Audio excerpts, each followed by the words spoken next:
¿Se puede pintar el aire salobre del Mediterráneo cuando uno apenas tiene para comprar el lienzo?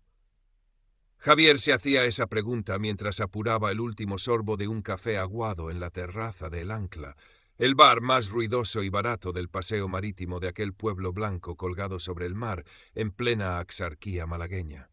Sus 62 años pesaban más en el alma que en la espalda, aunque esta última protestara tras una mañana descargando cajas de pescado congelado en el restaurante vecino. Un trabajo precario, uno más, en la larga cadena de empleos que había enlazado desde que la crisis del 2008 estranguló el ya de por sí anémico mercado para escultores y pintores como él, artistas con más talento que contactos. Había dejado atrás Madrid, un divorcio amargo y las ruinas de un taller compartido, buscando en el sur un sol más benévolo y un alquiler más asequible. Encontró el sol, sí, pero la dignidad económica seguía siendo esquiva, una sombra pegada a sus talones agrietados. Sacó un lápiz gastado y una servilleta de papel. Con trazos rápidos, casi febriles, esbozó el perfil de una anciana sentada en un banco cercano, la mirada perdida en el horizonte azul. Había una nobleza en su quietud, una historia en cada arruga que Javier sentía la urgencia de capturar. Era su refugio, ese instante en que el mundo exterior, con sus facturas impagadas y su futuro incierto, se difuminaba, dejando solo la línea, la forma, la esencia. Fue en una de esas tardes, mientras exponía un par de acuarelas marinas en una pequeña galería improvisada en la calle Real, cuando conoció a Elena. Ella se detuvo frente a un paisaje tormentoso que él había pintado. Elena, de unos 65 años, era la antítesis de su desorden vital. Pelo corto, teñido de un rubio ceniza impecable, traje de chaqueta color crema, un bolso discreto pero de marca colgado del brazo. Viuda, le contó con una sonrisa amable pero contenida, de un ingeniero que le había dejado una vida cómoda y una bonita casa con vistas al mar en la parte alta del pueblo. Hablaba con la seguridad tranquila de quien nunca ha tenido que contar las monedas para llegar a fin de mes. Hubo algo en la vitalidad de Javier, en su conversación apasionada sobre el arte y la luz, en el brillo melancólico de sus ojos, que atrajo a Elena. Quizás era el contraste con su propia existencia ordenada y solitaria.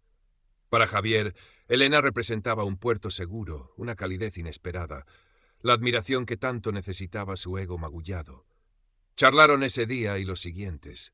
Pasearon por la playa al atardecer, cenaron en restaurantes donde él nunca habría podido entrar solo. Javier se sintió rejuvenecer, visto, apreciado.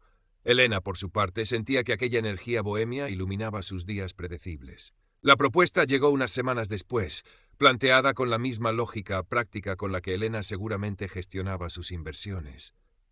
Javier, ambos estamos solos.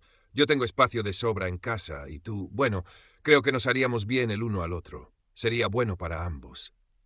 Él, deslumbrado por la perspectiva de un techo seguro, de tiempo para pintar sin la angustia de la supervivencia, de compañía, aceptó casi sin pensarlo. Ignoró una pequeña voz interior que le advertía sobre la rigidez en la mirada de Elena, sobre el orden casi obsesivo de su apartamento cuando lo invitó a tomar café. La necesidad era más fuerte que la prudencia. La mudanza fue sencilla. Apenas tenía unas cajas con ropa gastada, sus herramientas de escultura, unos cuantos lienzos y sus materiales de pintura. Elena le asignó una habitación luminosa, con un balcón que daba a un patio interior lleno de geranios. Al principio todo fue alivio. Despertar sin la presión inmediata del alquiler, compartir cenas tranquilas en la terraza mientras el sol se hundía en el mar, tener a alguien con quien conversar. Javier se esforzaba por ser útil. Cocinaba a menudo. Sus guisos sencillos pero sabrosos eran un éxito inicial. Hacía pequeñas reparaciones en la casa. Acompañaba a Elena a sus compromisos sociales con las otras señoras retiradas del pueblo. Se sentía agradecido, en deuda. La gratitud, sin embargo, empezó a sentirse como una correa invisible. Elena, con la mejor de las intenciones, o eso quería creer Javier, comenzó a sugerir cambios. Primero fue la ropa. Esa camisa está un poco vieja, Javier. Te he comprado un par de polos que te sentarán mejor. Luego, su pelo, que él llevaba algo largo, recogido en una coleta informal. ¿No crees que estarías más elegante con un buen corte? Javier cedía, incómodo pero sin querer parecer desagradecido. Después vinieron las críticas a sus hábitos. El pequeño desorden que inevitablemente generaba al pintar en un rincón del salón. Cariño, ¿podrías recoger esto antes de que lleguen mis amigas? Ya sabes cómo son. El tiempo que dedicaba a su arte, otra vez con los pinceles. Pensé que daríamos un paseo. El espacio asignado para su estudio se fue reduciendo. Primero fue el rincón del salón, luego una esquina de la terraza acristalada, finalmente un pequeño cuartito trastero sin apenas luz natural. Es que así está todo más recogido, ¿no te parece? Decía Elena con una sonrisa que no llegaba a sus ojos. Javier sentía que junto con el espacio físico también se encogía su espacio vital, su identidad. Empezó a pintar casi a escondidas en las horas en que Elena salía a hacer sus recados o a jugar al bridge.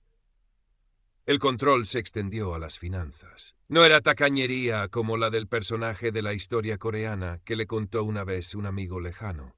Era algo más sutil, más paternalista. Elena cubría todos los gastos importantes, por supuesto, pero administraba el dinero para el día a día con una eficiencia que rozaba la vigilancia. ¿Necesitas dinero para algo, Javier? Si él mencionaba materiales de arte, ella arqueaba una ceja. ¿Más óleos? ¿Pero no tienes ya muchos? Le daba una cantidad semanal para sus pequeños gastos, una asignación que lo hacía sentir como un adolescente. Cualquier gasto fuera de lo común requería una explicación, una justificación. Él, que siempre había vivido con poco pero con libertad, se sentía humillado, infantilizado. Intentaba contribuir.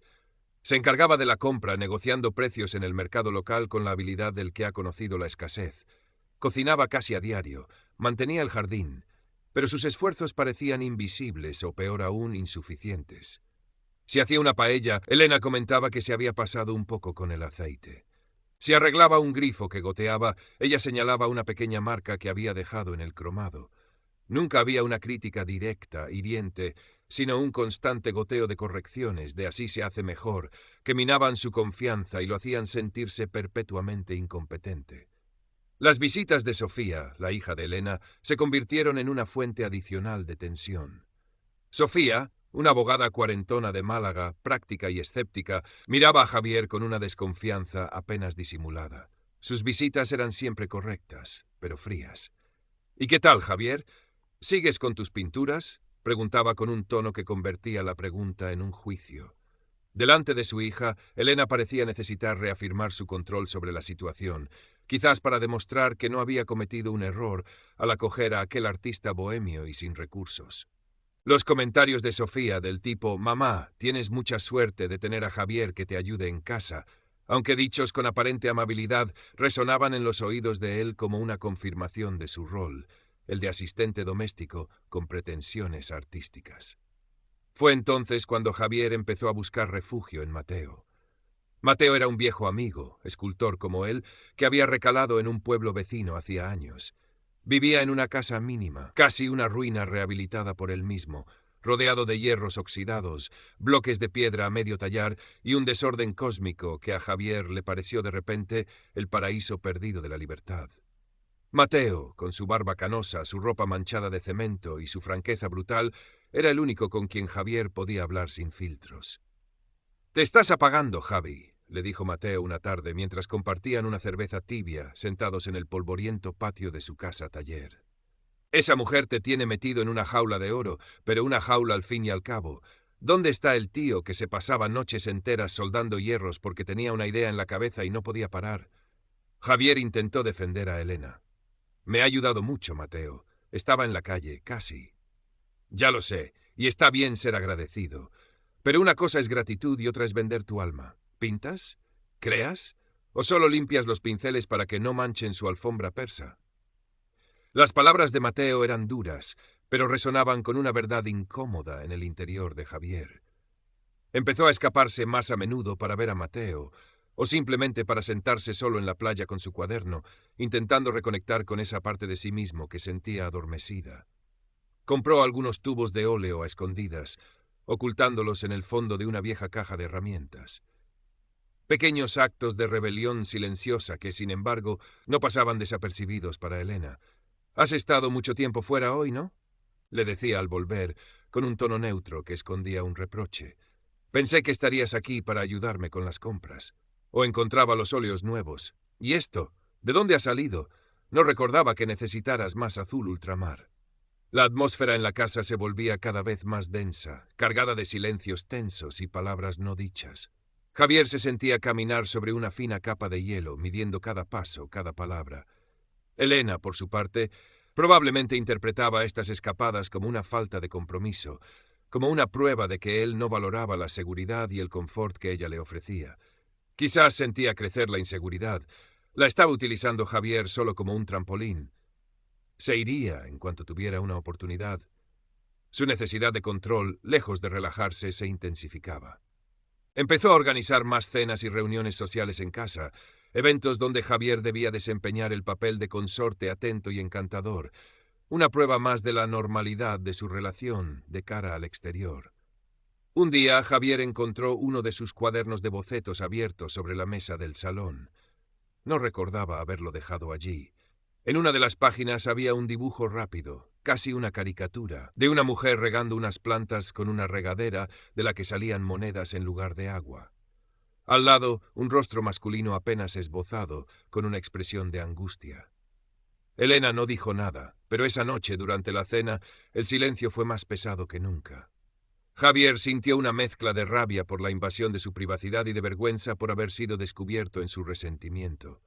La comunicación, ya maltrecha, se rompió casi por completo, limitada a lo estrictamente funcional. La tensión acumulada necesitaba una válvula de escape, un catalizador que hiciera estallar la frágil fachada de la convivencia. Y ese catalizador llegó en forma de una cena. No una cena cualquiera, sino la cena anual que Elena ofrecía a sus amistades más selectas del pueblo y a algunos veraneantes influyentes de Málaga. Un evento importante para ella, una cuestión de estatus social. Durante días la casa fue un hervidero de preparativos, limpieza a fondo, compra de ingredientes caros, selección de vinos. Elena estaba nerviosa, y su nerviosismo se traducía en órdenes más secas, en una supervisión más estricta de cada detalle. Javier fue relegado al papel de ayudante multiusos, picar verduras, pulir la cristalería, colocar las sillas en la terraza. Elena le dio instrucciones precisas sobre cómo debía comportarse durante la cena. Sé amable, Javier. Habla con la gente, pero no acapares la conversación. Y por favor, nada de tus historias de artista bohemio, ¿de acuerdo? A esta gente le interesan otras cosas. Le escogió la ropa que debía ponerse, una camisa de lino azul claro, comprada por ella, y unos pantalones beige, comprados por ella. Javier se sintió como un actor al que le han dado un papel secundario y mal pagado en una obra que no entiende. La noche de la cena intentó cumplir. Sonrió, estrechó manos, sirvió vino, escuchó conversaciones sobre inversiones inmobiliarias, viajes a cruceros y política local. Se sentía vacío, un autómata. En un momento dado, una señora con un collar de perlas demasiado ostentoso le preguntó con condescendencia: «Elena me ha dicho que usted pinta. Hace paisajes bonitos para decorar salones». Quizás fue el vino, quizás la humillación acumulada, o quizás simplemente la necesidad de respirar su propio aire, pero Javier respondió: «A veces pinto paisajes, señora. Pero sobre todo intento pintar lo que no se ve a simple vista. La soledad en medio de la multitud, por ejemplo, o la belleza que se esconde en lo roto, en lo imperfecto». La señora lo miró con desconcierto, sin saber qué decir. Se hizo un pequeño silencio incómodo en el grupo. Elena, que lo había oído desde el otro lado de la terraza, le lanzó una mirada fulminante. El resto de la velada transcurrió sin más incidentes, pero la tensión era palpable. Javier se retiró a un segundo plano, limitándose a sentir y sonreír vagamente. Más tarde, mientras ayudaba a recoger, tropezó ligeramente y derramó un poco de vino tinto sobre el mantel blanco impecable. Un accidente menor, pero en aquel ambiente cargado pareció una catástrofe. Sofía, que estaba presente, ahogó una exclamación y miró a Javier con una mezcla de fastidio y suficiencia. «¡Ay, mamá! El mantel bueno», dijo, como si Javier fuera un niño torpe. En cuanto se fue el último invitado, Elena cerró la puerta y se volvió hacia Javier. Su rostro, normalmente controlado, estaba contraído por la ira. «¿Se puede saber qué pretendías?», siseó, la voz baja pero vibrante de furia. «¿Ponerse filosófico sobre la belleza de lo roto, delante de mis amigos, y luego la torpeza del vino? Me has avergonzado». Javier, agotado y harto de contenerse, explotó. «¿Avergonzarte? ¿Eso es lo único que te importa, Elena? ¿Las apariencias? ¿El qué dirán tus amigas perfectas? Estaba harto de hacer el papel que me habías asignado. el de acompañante sonriente y mudo. «Pues es el papel que te corresponde», replicó ella, perdiendo los estribos. «Te acogí cuando no tenías nada. Te doy una casa, comida, seguridad, y así me lo pagas, intentando ridiculizarme». «Yo no intentaba ridiculizarte. Intentaba ser yo mismo por un momento. Algo que parece imposible en esta casa. No te doy las gracias por la seguridad si el precio es anularme como persona, como artista. Quieres un adorno, Elena, no un compañero. Eres un desagradecido», gritó ella. «Un bohemio irresponsable que no valora lo que tiene. Si tanto anhelas tu autenticidad, ya sabes dónde está la puerta». Las palabras quedaron flotando en el aire tenso de la madrugada, cargadas de una finalidad irrevocable. Javier la miró. Vio la ira en sus ojos, pero también atisbó algo más profundo. Miedo. Miedo a la soledad, miedo a perder el control que tanto necesitaba para sentirse segura. Pero él también tenía miedo. Miedo a volver a la precariedad, a la incertidumbre. Sin embargo, en ese instante otro miedo se impuso, el miedo a mirarse al espejo un día y no reconocerse, a haberse convertido en una sombra dócil y resentida. «Tienes razón, Elena», dijo Javier, la voz repentinamente calmada, casi exhausta. «Sé dónde está la puerta». No hubo más gritos. El silencio que siguió fue pesado, definitivo. Javier se dirigió a su habitación, la que nunca había sentido realmente suya. Sacó la vieja mochila de lona que había usado en tantos viajes y mudanzas y empezó a meter sus pocas pertenencias. La ropa gastada que Elena no había conseguido reemplazar del todo, sus cuadernos de bocetos, los pocos libros que conservaba. Dudó ante los polos y camisas que ella le había comprado. Los dejó doblados sobre la cama. No eran suyos. Luego fue al cuartito trastero y recogió con cuidado sus pinceles, sus óleos, incluidos los comprados a escondidas, los lienzos a medio empezar. En un rincón, cubierta por una sábana, estaba la escultura inacabada. Era una figura humana emergiendo de un bloque de madera de olivo, una lucha entre la forma definida y la materia bruta. La tocó con la yema de los dedos. Representaba su propia vida interrumpida, su propia lucha. No podía llevársela. Era demasiado grande, demasiado pesada. Quizás era mejor así, un testimonio mudo de lo que dejaba atrás. Cuando tuvo todo recogido, apenas la mochila y una carpeta con sus dibujos, salió al salón. Elena estaba sentada en el sofá, rígida, mirando al frente, a la pared donde colgaba un paisaje marino anodino pero caro. No se volvió cuando él entró. «Me voy, Elena», dijo Javier en voz baja. Ella sintió levemente, sin mirarlo. «¿Necesitas dinero para...?» «No», la interrumpió él, quizás con más brusquedad de la necesaria. Era una cuestión de orgullo, lo último que le quedaba. «Gracias por todo. De verdad, pero esto no funciona. No somos compatibles». «No», corroboró ella, la voz neutra. «No lo somos». Hubo un instante de silencio incómodo. Javier sintió la tentación de decir algo más, de intentar explicar, de buscar una palabra amable que suavizara la dureza de la ruptura. Pero ¿qué podía decir?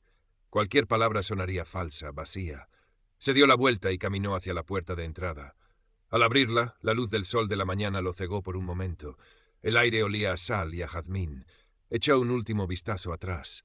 Elena seguía en el sofá, inmóvil, una figura solitaria en medio de su salón impecable y ordenado. No podía adivinar si sentía alivio, tristeza o simplemente vacío. Quizás una mezcla de todo, como él mismo. Cerró la puerta tras de sí con suavidad.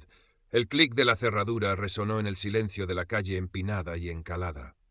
Empezó a bajar hacia el centro del pueblo, la mochila pesando sobre su hombro, la carpeta de dibujos bajo el brazo. No sabía a dónde iría. Quizás llamaría a Mateo, le pediría refugio por unos días. Quizás buscaría una habitación barata, volvería a descargar pescado o a fregar platos. La incertidumbre era un abismo que se abría a sus pies. Pero mientras caminaba sintió algo que no había experimentado en mucho tiempo, una profunda sensación de ligereza, como si se hubiera quitado un peso enorme de encima. El aire parecía más fácil de respirar. Los colores de las bugambillas que desbordaban las tapias le parecieron más intensos. El sonido de las olas rompiendo en la playa cercana ya no era un murmullo lejano, sino una llamada. Llegó al paseo marítimo. El sol de mediodía arrancaba destellos del agua. Se sentó en un banco de piedra, el mismo desde el que a veces dibujaba. Dejó la mochila a sus pies y abrió la carpeta. Sacó un lápiz y un papel. Miró el horizonte, la línea donde el azul intenso del cielo se fundía con el azul profundo del mar. Una línea infinita, llena de posibilidades y de vacío. No sabía qué le depararía el futuro. Probablemente más dificultades, más lucha. Envejecer solo y sin recursos era una perspectiva aterradora. Pero en ese momento, sentado en aquel banco, con el sol calentándole la cara y el olor a salitre llenando sus pulmones, Javier sintió que había recuperado algo invaluable, la propiedad de sí mismo. Podría volver a pintar lo que quisiera, como quisiera, aunque fuera en servilletas de papel. Podría volver a vestir sus camisas viejas, a llevar el pelo como le diera la gana. Podría volver a ser Javier, el artista precario pero libre, en lugar del consorte domesticado de Elena. El precio de la seguridad había sido demasiado alto. Había pagado con su identidad, con su voz, con su alegría. Ahora era pobre de nuevo, sí, pero se sentía extrañamente rico, rico en libertad, rico en dignidad recuperada. Respiró hondo, llenando sus pulmones con el aire del Mediterráneo. Cogió el lápiz y empezó a dibujar, no el mar perfecto y vacío, sino las olas rompiendo contra las rocas, la espuma blanca y efímera, la belleza caótica y viva de lo imperfecto, la belleza de lo roto que volvía a empezar. Mientras tanto, en la casa impecable de la colina, Elena permanecía sentada en el sofá. El sol entraba por los grandes ventanales, iluminando un salón ordenado hasta el último detalle. No había ni rastro de Javier, salvo quizás por la ausencia de su leve desorden habitual. El silencio era absoluto, solo roto por el tic-tac de un reloj de pared. Elena miró a su alrededor. Todo estaba en su sitio, bajo control, pero una extraña sensación de vacío empezó a invadirla. La casa, de repente, parecía demasiado grande, demasiado silenciosa. Se levantó y caminó hacia la terraza. Las vistas eran espectaculares, como siempre. El mar azul, el cielo despejado, una postal perfecta. Pero la perfección hoy le resultaba fría, distante. Se preguntó, por un instante fugaz, si la vitalidad desordenada de Javier no había llenado, a pesar de todo, un hueco en su ordenada soledad. Sacudió la cabeza, desechando el pensamiento. Había tomado la decisión correcta. O, mejor dicho, él había tomado la decisión que ella, en el fondo, esperaba. El orden había sido restaurado, y el orden para Elena era lo más parecido a la paz que conocía. Aunque esa paz, ahora lo intuía, tuviera el sabor amargo de la soledad reencontrada. La historia de Javier y Elena, como tantas otras historias de segundas oportunidades en la madurez, no era una simple cuestión de caracteres incompatibles. Era un reflejo de cómo las necesidades no expresadas, las expectativas divergentes y, sobre todo, la falta de un respeto genuino por la individualidad del otro pueden convertir un anhelo de compañía en una jaula, dorada o no. Javier buscaba un refugio, pero necesitaba mantener su esencia. Elena buscaba compañía, pero necesitaba mantener el control. Ninguno supo o quiso encontrar el delicado equilibrio donde la seguridad no ahogara la libertad y la compañía no exigiera la renuncia a ser uno mismo. La disparidad económica, aunque invertida respecto a los roles de género más tradicionales, seguía siendo el telón de fondo que distorsionaba la relación. El poder que otorgaba la estabilidad financiera de Elena, aunque ejercido de forma más sutil que una simple tacañería, creaba una dinámica desigual desde el principio. Javier, consciente de su dependencia, se encontró atrapado en un ciclo de gratitud y resentimiento, incapaz de establecer límites claros por miedo a perder el precario equilibrio que le ofrecía un techo y comida. Elena, por su parte, quizás acostumbrada a que el dinero comprara soluciones y control, no supo valorar las contribuciones no materiales de Javier, su creatividad, su sensibilidad, la simple chispa de vida que aportaba, viéndolas más como excentricidades toleradas que como parte esencial de la persona con la que había elegido compartir su vida. El arte de Javier se convirtió en el campo de batalla simbólico de este conflicto. Para él era su identidad, su forma de expresión más auténtica, el último reducto de su ser. Para Elena, era en el mejor de los casos un hobby improductivo, en el peor una fuente de desorden y una distracción de las responsabilidades reales. La incapacidad de Elena para respetar y valorar esta faceta fundamental de Javier fue quizás la herida más profunda, la que finalmente hizo insostenible la convivencia. No se trataba solo de si vendía o no sus cuadros, sino del reconocimiento de su valor intrínseco como individuo creativo. Y luego estaba el contexto social del pueblo costero andaluz, esa mezcla de belleza natural y posibles presiones sociales. La vida tranquila bajo el sol podía ser un bálsamo o una trampa. Para Elena, mantener las apariencias ante su círculo social era importante, Y Javier, con su aire bohemio y su falta de recursos, era una variable que necesitaba ser controlada para encajar en la imagen que ella quería proyectar. Las visitas de Sofía, con su pragmatismo y su velado juicio, no hacían sino reforzar esta necesidad de control. Javier se sentía constantemente evaluado, no solo por Elena, sino por un entorno que parecía medir el valor de las personas en términos de estabilidad económica y respetabilidad convencional. La figura de Mateo, el amigo artista, funcionaba como un ancla a la realidad perdida de Javier, pero también como un espejo que le devolvía una imagen incómoda de sí mismo. Las conversaciones con Mateo eran un soplo de aire fresco, un recordatorio de que existía otra forma de vida, precaria sí, pero auténtica. Eran esas conversaciones las que alimentaban la creciente disonancia cognitiva de Javier, la lucha interna entre la comodidad anestesiante de la casa de Elena y el anhelo irrenunciable de libertad y autoexpresión. La resolución, la partida de Javier, no es un final feliz en el sentido tradicional. Es un salto al vacío, un regreso a la incertidumbre económica que tanto temía. Pero es sobre todo un acto de autoafirmación, una elección consciente de la dignidad sobre la comodidad controlada. Es la constatación de que algunas seguridades se pagan a un precio demasiado alto y que la verdadera riqueza reside a veces en la libertad de ser uno mismo, por muy precaria que ésta sea. El mensaje que subyace en la historia es claro y resuena con la experiencia de muchas parejas que inician una convivencia en la madurez. Las bases deben ir más allá de la mera conveniencia o la huida de la soledad. Se necesita una compatibilidad profunda de valores, una comunicación honesta sobre las expectativas y, fundamentalmente, un respeto mutuo innegociable por la identidad y el espacio vital del otro. Cuando una relación se convierte en un intento de moldear al otro a nuestra imagen y semejanza, o cuando se basa en una transacción implícita, donde uno da seguridad a cambio de sumisión o control, el fracaso es casi inevitable. Current Part Characters, 3999. Total Characters, 2771. La historia de Javier no es solo la suya. Es la de tantas personas que en la segunda mitad de la vida buscan rehacer sus proyectos vitales en compañía, pero se encuentran navegando aguas complejas donde las heridas del pasado, las inseguridades económicas y las diferentes visiones del mundo pueden crear corrientes subterráneas difíciles de sortear. El miedo a la soledad es un motor poderoso, pero no puede ser la única brújula. La necesidad de seguridad es legítima, pero no a costa de la propia alma. Quizás Javier encuentre la forma de sobrevivir, de seguir creando,